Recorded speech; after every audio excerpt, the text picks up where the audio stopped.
Israel Gaza पट्टी पर जमीनी लड़ाई छेड़ चुका है। इसका सीधा अर्थ है घर घर संघर्ष। हमास की बिछाई जमीनी सुरंगों वाली जमीन पर जाकर फिलिस्तीनियों के बीच से हमास समर्थकों से निपटना। एंट्री का प्लान तो इजराइल तैयार कर चुका है, एग्जिट प्लान क्या है, ये इस जंग के लिए बेहद महत्वपूर्ण साबित होगा।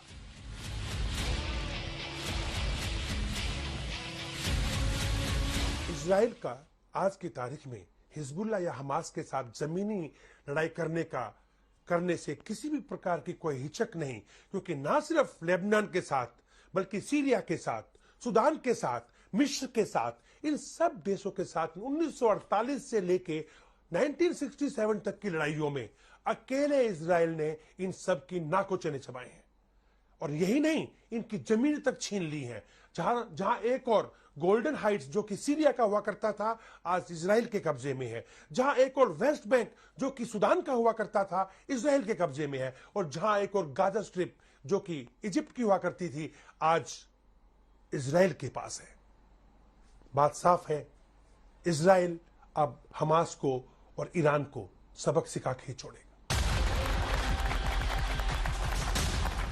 ये वही इजराइल है, ये वही फिलिस्तीन है जिन्होंने एक वक्त में बंदूकें नीचे रखकर हाथ मिलाया था।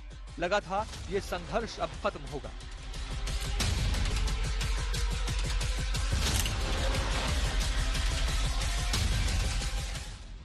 ये दौर 1992 का है। एक तरफ इजराइल के तत्कालीन प्रधानमंत्री यित्ज़हाक राबिन हैं और दूसरी तरफ फिलिस्तीन लिबरेशन ऑर्गेनाइजेशन के नेता यासिर अराफात हैं। यहां हाथ भी मिल रहे हैं और दिल भी।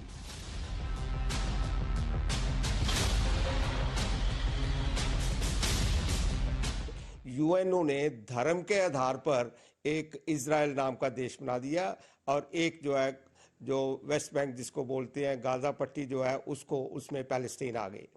अभी उसके बाद ये पैलेस्टीन, वो कोई टाइम था 1992 का कि जब यासिर अराफत साहब जो है वो उसके इंचार्ज थे, पीएलओ बोलते थे हम उसको, पैलेस्टीन लिबरेशन ऑर्गेनाइजेशन, और वो उसके हेड थे और उनके साथ एग्रीमेंट वगैरह हुआ। जो पहले भी कट्टर दुश्मन थे, जो आज भी कट्टर दुश्मन हैं, उन देशों ने एक समय दोस्ती का स्वर्णिम काल भी देखा था।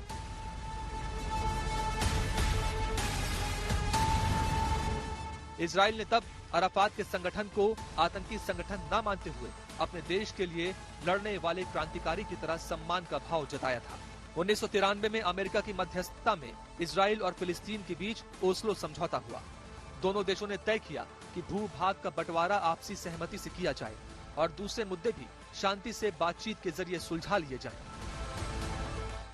1994 में यासिर अराफात और यित्ज़हाक राबिन को शांति के लिए नोबेल पुरस्कार मिला।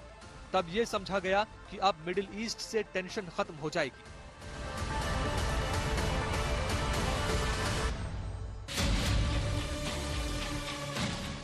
इजराइल और फिलिस्तीन के करीब आने के कुछ साल पहले से ही फिलिस्तीन में कट्टर इस्लामिक संगठन हमास भी खड़ा हो रहा था। उसे फंडिंग और ट्रेनिंग कहां से मिल रही थी, ये आज भी स्पष्ट नहीं है। हालांकि उंगलियां ईरान की तरफ उठती रही। वैसे तो ईरान शिया मुस्लिमों का देश है और हमास एक सुन्नी संगठन है। दोनों के बीच धार्मिक आधार पर बेहद भेदभाव है और कई जगहों पर उनमें हिंसा भी होती है। लेकिन जब से इजराइल और हमास के बीच युद्ध शुरू हुआ है तो कहीं न कहीं ईरान भी हमास का साथ दे रहा है और ये ईरान के लिए सबसे बड़ी चुनौती है, क्योंकि शिया और सुन्नी संगठन एक साथ खड़े हैं और ऐसे में उनकी ताकत बढ़ जाती है। जब इजराइल और फिलिस्तीन साथ आए तो हमास को ये ज्यादा पसंद नहीं आया। उसने इजराइल पर हमले करना जारी रखा। इसी बीच इजराइल के प्रधानमंत्री राबिन की हत्या हो गई।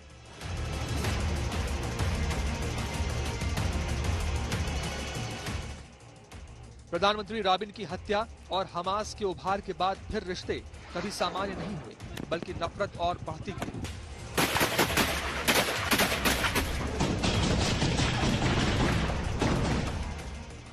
– 2004 में यासिर अराफात की संदिग्ध मौत हो गई।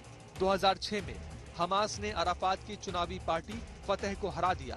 2007 में फिलिस्तीन के अंदर ही दो गुटों में संघर्ष छिड़ गया, जिसे गाजा की लड़ाई कहा जाता है। इसके बाद गाजा पट्टी पर हमास और वेस्ट बैंक पर पीएलओ की पार्टी फतेह का कब्जा हो गया। हमास ने गाजा पट्टी से ही 7 अक्टूबर को 20 मिनट के अंदर इजराइल पर 5000 से ज्यादा रॉकेट दागे। इजराइल ने पहली बार हमास के खिलाफ आधिकारिक जंग का ऐलान किया और तब से ये जंग बड़ी और बड़ी होती जा रही है।